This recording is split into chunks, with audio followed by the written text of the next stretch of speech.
Hello, everybody, and welcome back to another episode of Brewing with Jim. That's from Joseph, and from me, I'm Jim. Yeah. Welcome. I'm glad you're here. We're very glad you're here. This is a show where we get audience questions, and the two of us do our best to try to provide any kind of insight or wisdom or answers to those questions as we can.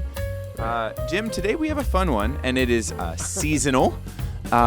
As this episode will release, of course we record these ahead of time, but when this episode releases, it will be about 3 days before Halloween. Okay.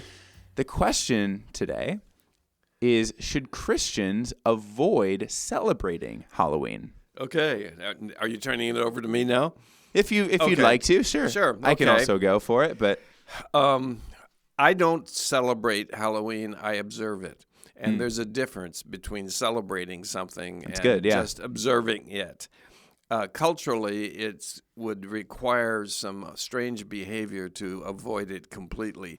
But you know what? I have friends, even family members, who will turn the lights off at home and go back into the bedroom and watch television and ignore the doorbell and they just avoid all this of is not this.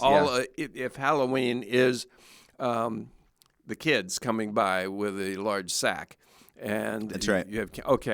Halloween is originally Halloween is a Christian holiday in the liturgical calendar. There is a day, November 1st, which is All Saints' Day. Yeah, and All Hallows' Day, the day before All Hallows' Eve, Halloween. So that's right. We have Halloween, and there used to be little sacks. Think of a small brown paper sack, and people would fill it with sand to weight it down and put a candle inside and have many of those, and those would be on the walkway up to their door, and that would ostensibly and probably and incorrectly ward off any kind of evil spirits. Sure. And it was a welcoming to come to my door. And we will observe this holiday together. Now it's become the opposite of that. Sure. Now it is there is a celebration and an observation both of wickedness and witchcraft, gore, the occult, and so forth. I avoid that. Sure. And I don't care for that. And the reason I don't care for it is because this is all focused on little children. And I am very conservative about what little children should be exposed to. Absolutely. Horror movies, not for little children. They need to be protected. They're so busy with a mind that's developing, wondering how to spell their name, that we don't need to give them all of these wicked, occultic thoughts and observations. And so I avoid all of that. I don't like that. I don't like it at all. I'll tell you what our neighborhood does for Halloween. We have one of our neighbors has a large driveway, and it's just like a parking lot. It's so big. It's really nice. And all the neighbors go there. There are big banquet tables set up, and everybody brings their candies and things to hand to the kids. And we socialize while we're there. We have a good time. And the kids all come there instead of it's a one-stop shop. And they all come there. And yes, there are some who are dressed up as witches and goblins and skeletons and so forth. And we don't usually comment on those. But the ones that are fun and are not occultic, oh, you look cute. Yeah. Now, I don't really say that to anybody, but Debbie does. Debbie does. They have. Sure. Okay. To avoid the observation of Halloween is going to be culturally impossible right now, unless we just close our minds, close our eyes, close our societal interaction, hide away, with people. And so should we the question was, should we not celebrate? Should Christians not Should celebrate? Christians celebrate I think or not celebrate? Christians should not celebrate, but observe. We have to observe. The Sure. kids are going to get in school. They're going to hear Halloween. Yeah. They're going to all sorts of things. To ignore that is to ignore the curiosities of the children. And I think the curiosities of the children, Right. expressed or not expressed, but nevertheless there, should be addressed. Sure. And so that's what Yeah. that's like that. where I am on all Yeah. of that. I like that you The finish your thought. The Yeah. guideline from God's word, whatsoever things are true, or honorable, or right, or pure, or of good repute. I'm in Philippians chapter 4 right now. If there be any excellence, if there be anything worthy of praise, dwell on these things, Yeah. not the other things, not the things that are opposite, and especially with kids. Dwell on these things. Use the opportunity of this holiday Sure. to emphasize all the good things that God does. Yeah. Now, we don't, Protestants have not observed the liturgical, actually the Roman Catholic practice of selecting some people to be saints, and then they're vetted and canonized and so forth. Protestants will take the scripture that says we are all saints, we are a kingdom of saints, we are all saints, so we can celebrate all of us. Yeah. But that's liturgical. It's not so cultural anymore. When I was a kid, we didn't have trick or treat. Yeah. We had trick for treat. Oh. And that was we had to do something. And we had to, what's your trick? And then we had to do something. And if we did something, then we'd hold the bag out and the candy would be put into it. Yeah. This somehow went away. I remember, and I didn't know what trick I could perform. My dad gave me a few.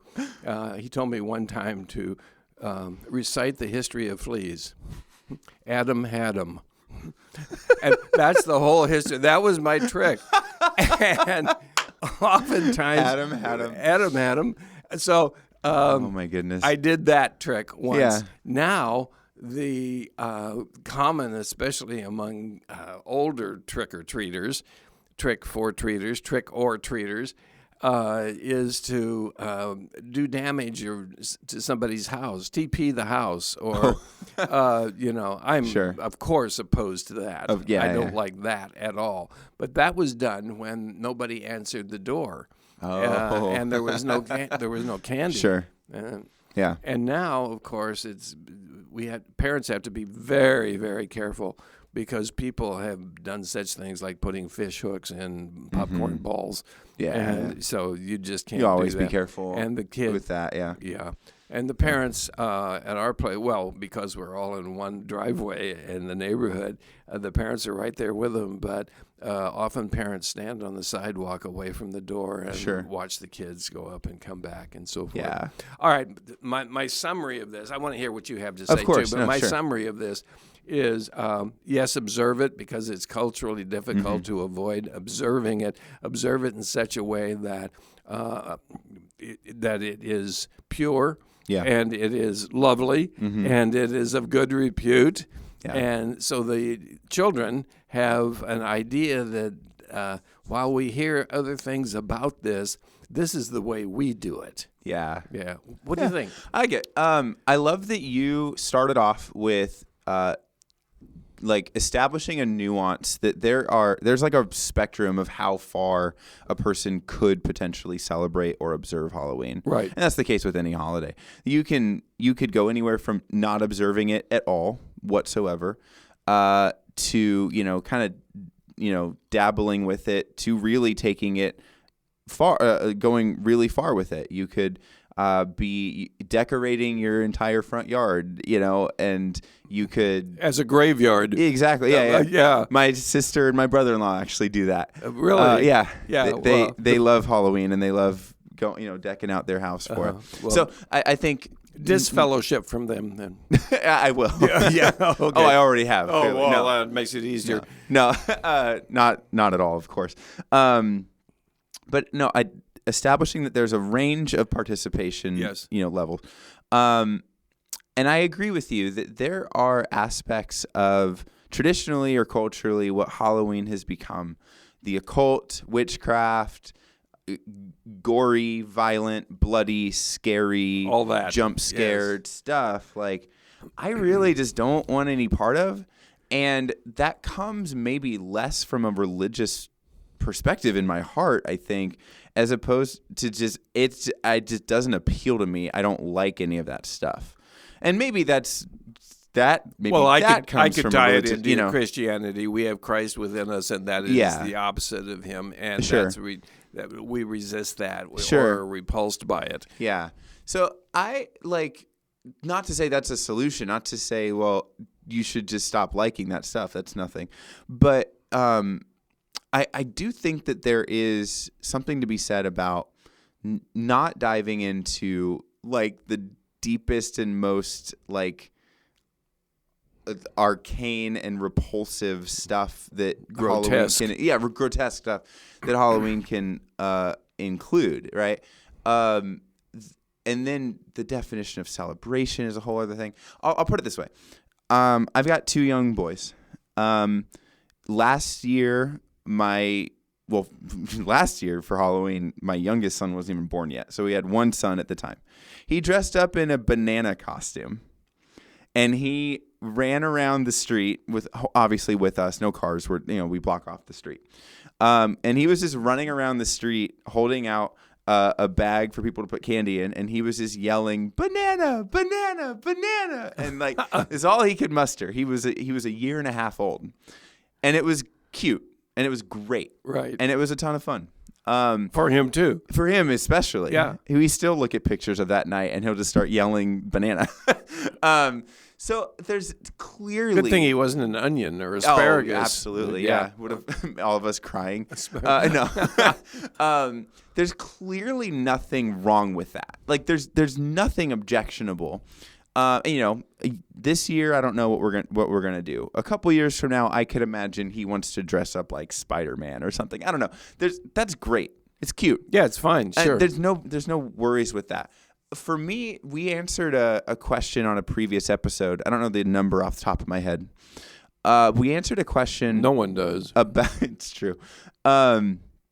We answered a question about should Christians watch horror movies? Oh, okay. Remember that question? Yes, I do. And to me, this question is just very much It's related. almost the same kind of answer applies to this, which is to say, I actually don't know if there's anything inherently spiritually messed up about it. But what it does to your own mind, the horror movie. Yeah. Okay, go ahead. If you are just a movie buff and you get enjoyment out of them, I'm not going to say that it's inherently damaging you by watching it. If you are of sound mind and if you know what you're getting yourself into, and if you can properly sort of process that. If you're 45 years old. Exactly. Yeah, if you're mature. But not 7. Exactly. 100% agree with that. If you are a sound adult with solid morals, I don't think watching a scary movie is going to really mess you up. It may in some cases, but for most people, they can make that decision for themselves. I think the same thing applies to Halloween here, which is to say, I think most sound, good, moral, upstanding, wise adults can make their own decisions and generally be okay. But a person should be aware of the effect that whatever they're participating in is having on them. And if there is a sense that it is changing their heart or it is changing their mind in some weird or nefarious way, then that's a red flag to me. And that's kind of my generic answer to that. There's plenty of nuance that we could pick apart. Well, there is a lot of nuance. Yeah. There are Christians who will say, don't expose anybody, including you, to anything occultic or Sure. metaphysical or supernatural. Sure. And well, God, of course, himself is supernatural. That's right. Yeah. But don't expose anybody to any of that, because, as the cliche goes, that will open the door for Satan to come in. Sure. I don't find that in Scripture. Yeah. But at the same time, I would not buy a Ouija board for my kids to play Absolutely. with, because Fully agree. It's just off base. It just gets messy. You And know? besides the gore and Mm-hmm. the jumping out from something hidden and saying "boo" to Yeah. a little kid, their reaction to being to startled kids is cry. especially, Is to yeah. cry. And Yeah. I don't want that. No. I don't like that. Kids and- are off limits in So my mind. if you're yeah. going to make a mistake, and you're making a judgment here, if you're going to make a mistake on the conservative side. Yeah. 100%. Okay. 100% agree with that. Again, I just keep in my head finding alignment with like the horror movie question. This is so much in this. This is so parallel to that in my mind.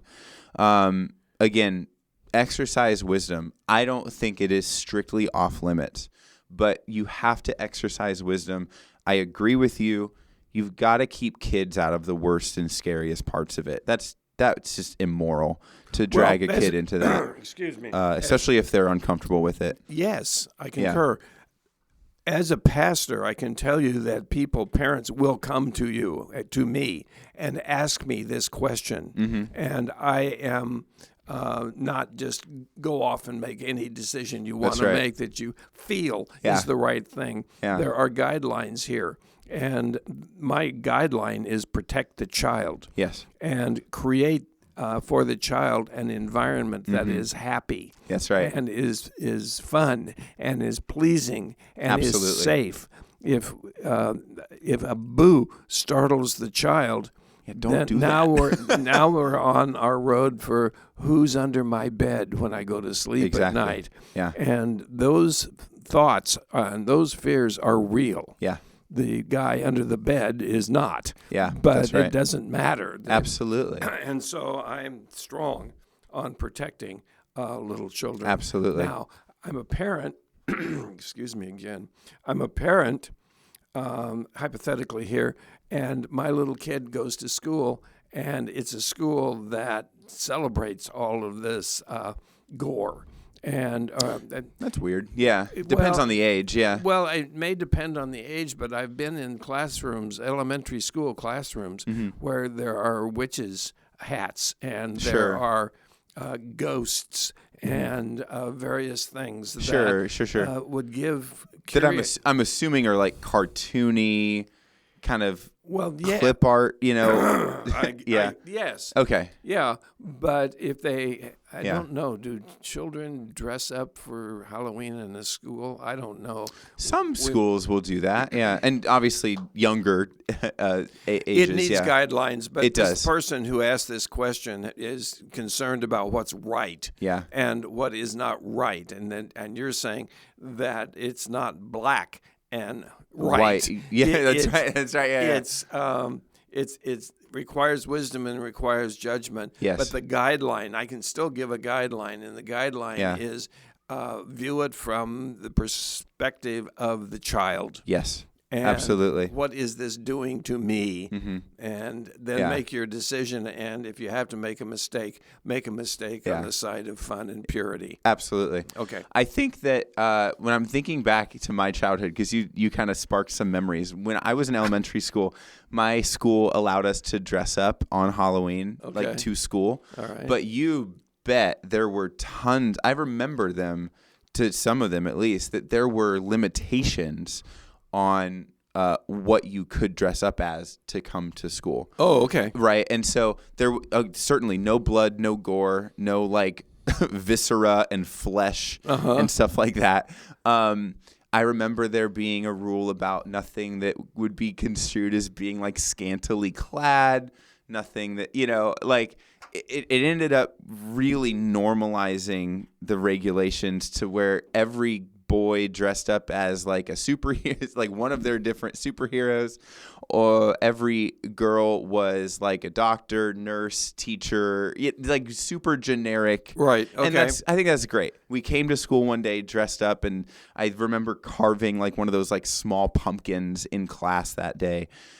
That's awesome. And we had candy, I think that's sweet, Well, I told you about our neighborhood in the driveway meeting that we have, but not everyone in our neighborhood, of course, is a Christian. Not everyone concurs with the thinking that you and I just expressed. And so they bring hors d'oeuvres or Hawaii poo-poos, or they bring this food. Well, I lived in Hawaii for a long time. Absolutely. So, okay, they bring this food. And one dish was encased meat, just tube meat, that kind of thing. Yeah. And they were fingers. Yeah, I've seen You've stuff seen like that before. Yeah, that grossed me out. It's pretty repulsive, honestly. Yeah. And it takes a lot. But I've seen everything, I think. Sure. And so that is no. And we had little kids there too. Yeah, it's not and the nice. kids would look at that. And I did what I could to subtly hide it. Yeah, that's good.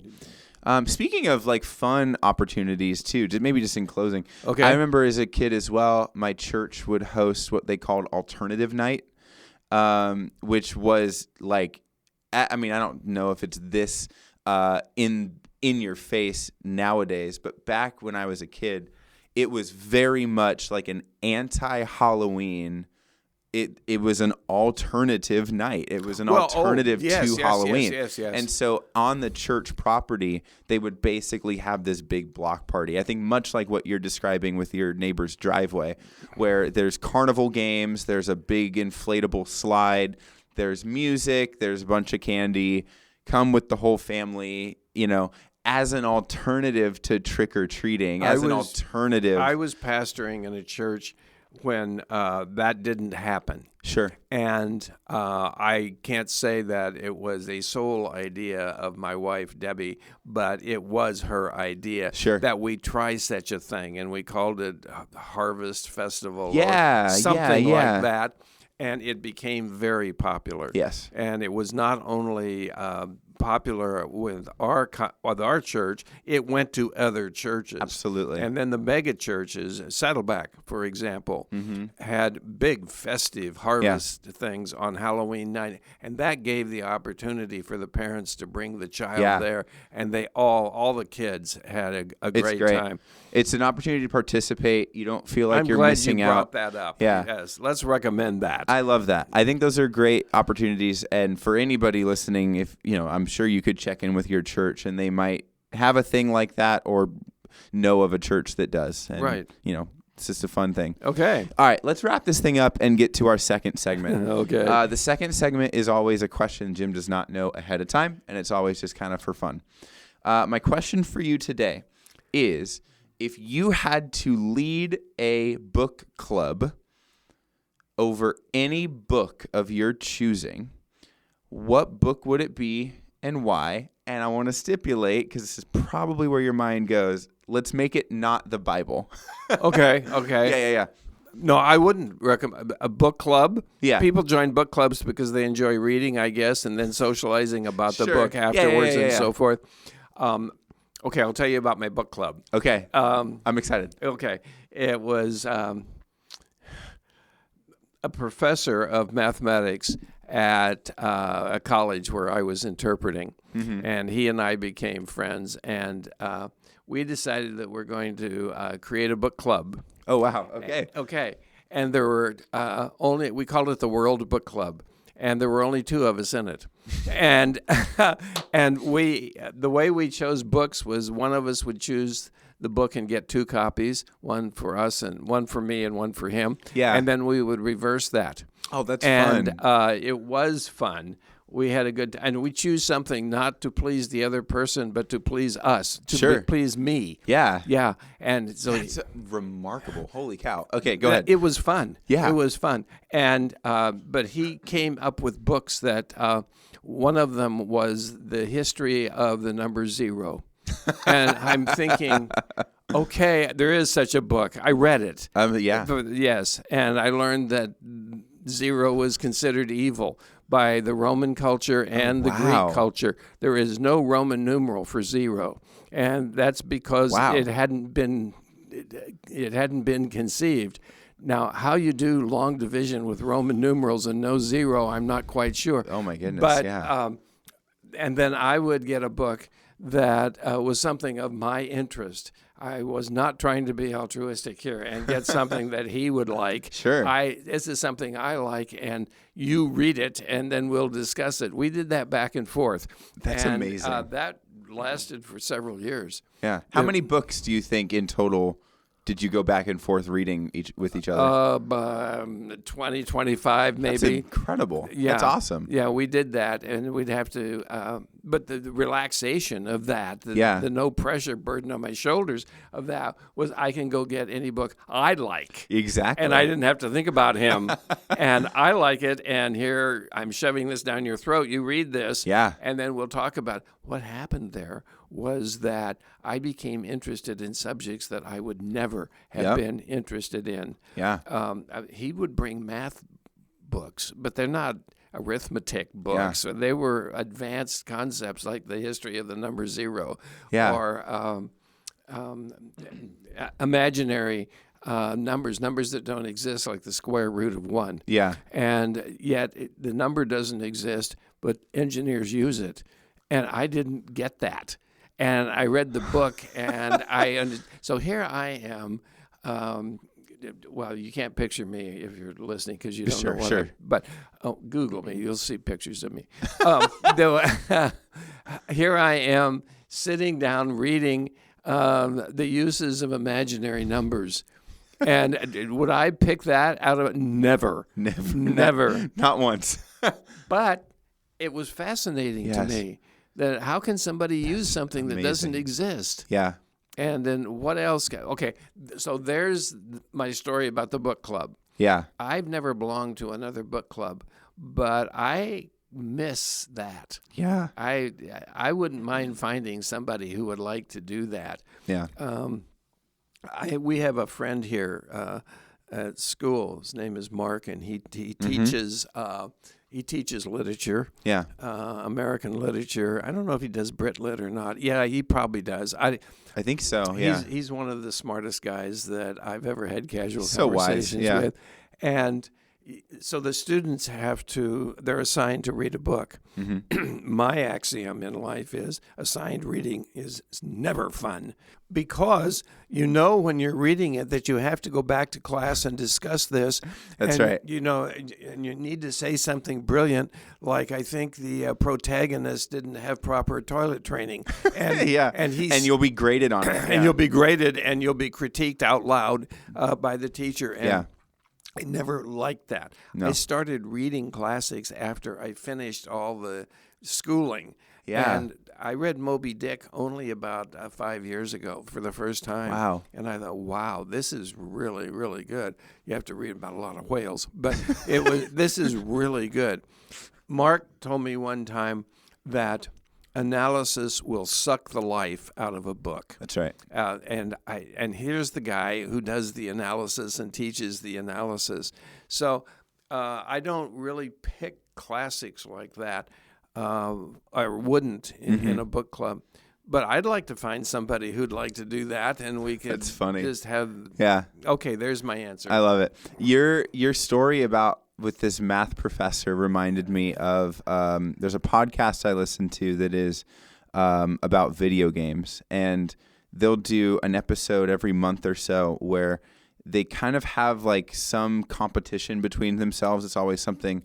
It's like a bet, but it's not involving money. But anyway, the loser or the winner of the bet each month gets to choose a video game that the two of them will play individually. And then they will come back and talk about it. And so they can derive joy from either picking a game that, like, I am confident you're going to love this game, you know, you have to go play it now. Or, like, sometimes they'll do like you're gonna like I love this game, but you're gonna hate it, and I want you to experience whatever. Or it's a very similar concept. I don't care what you think about this game. We're going to play it anyway. Exactly. I don't care what you think about this book. We're going to read it, and then we're going to talk about it. Yes, it's the same exact thing. This is super fun as a concept of By the way, a partnership and stuff.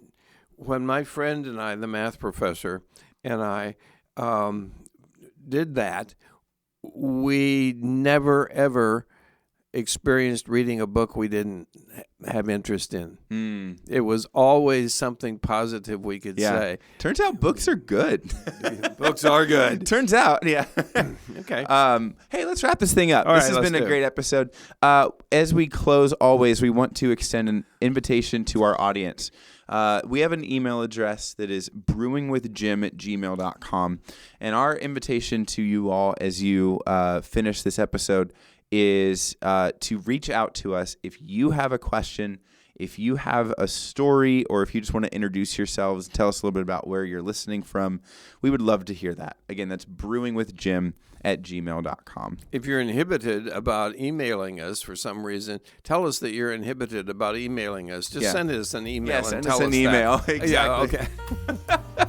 Yeah, okay. Thank you for another week. Thank you for listening, and take care. Bye.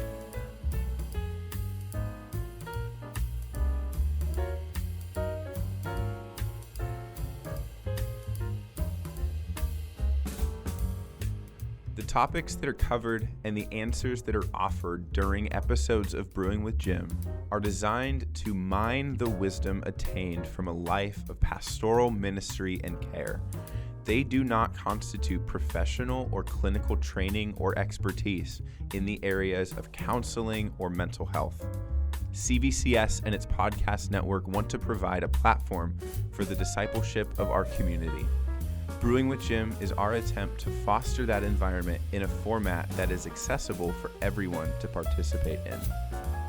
The views, thoughts, and opinions expressed during the show are the speaker's own, and they may or may not represent the views, thoughts, or opinions of Capistrano Valley Christian Schools or its faculty.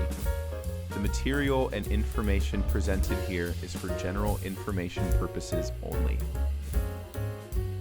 This episode has been a production of the Capistrano Valley Christian Schools Podcast Network. Capistrano Valley Christian Schools is a Christian JK-12 school in San Juan Capistrano, California.